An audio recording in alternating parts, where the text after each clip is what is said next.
Hello guys, welcome to my AndWin Tech channel.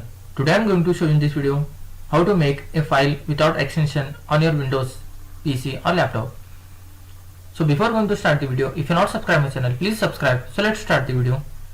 Guys, if you want to make a file without extension, then I will show you how to do this.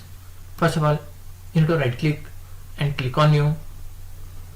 In this you will find a notepad file. Just click on that text document and double click to open the file. In this you can see this file.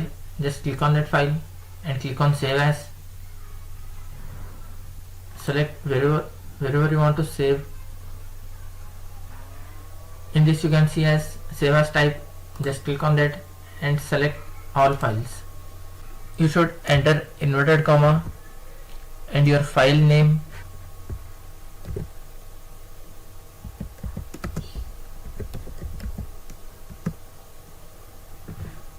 and inverted comma, and click on save and close this.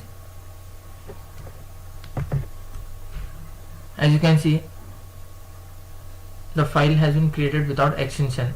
That's it guys. So in this way you can make a file without extension on your Windows PC. Thanks for watching. Hope if you like this video, please like, share and don't forget to subscribe.